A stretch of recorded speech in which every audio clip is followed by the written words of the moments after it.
পুলিশের চাকরি জীবন মানেই 24 ঘন্টা ব্যস্ততা। মানুষকে পরিষেবা দিতে হাড়ভাঙা পরিশ্রম করতে হয় প্রত্যেক পুলিশ কর্মীদের।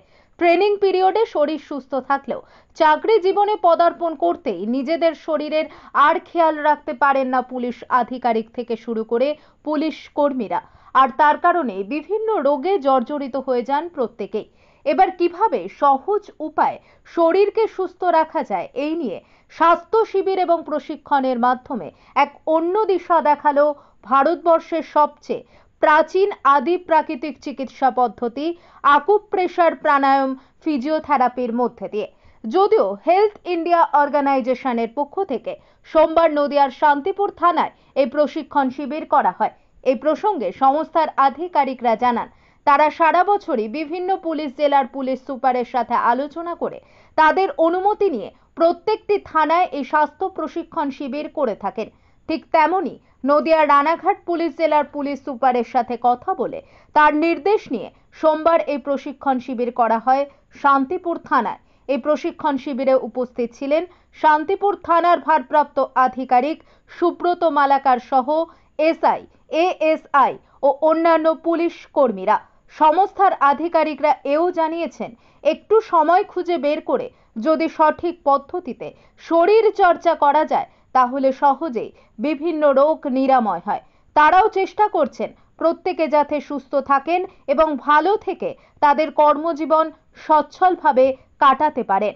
নদিয়া থেকে জগন্নাথ মণ্ডলের রিপোর্ট। আপনারা দেখছেন আরবিপি টিভি বেঙ্গলি নিউজ চ্যানেলটা। ভালো লাগলে সাবস্ক্রাইব করে সঙ্গে থাকুন সবার আগে খবর দেখার জন্য।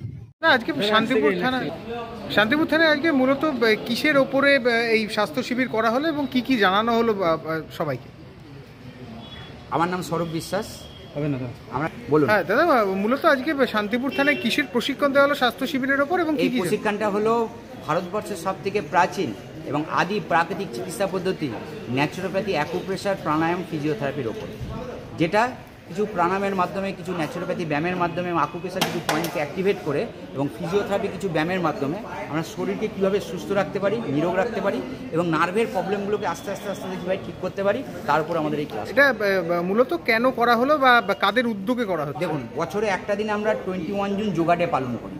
এই যে যোগা, প্রাণায়াম, আকুপ্রেশার যত ফিজিক্যাল এক্সারসাইজের মধ্যে থাকবেন, বেসিক্যালি পুলিশ ফোর্সে কি দেখা গেছে, একটা সময় এসে তারা যোগ ব্যায়ামগুলো করতে পারে না। যখন ট্রেনিং পিরিয়ডে থাকে, পিটি প্যাডের মধ্যে থাকে, শরীর সুস্থ থাকে, যখনই তারা থানায় চলে আসে বা একটা ব্যাটালিয়নে শিফট হয়ে যায়, তারা তখন ব্যায়ামগুলো, প্রাণায়ামগুলো টাইমের অভাবে করতে পারে না।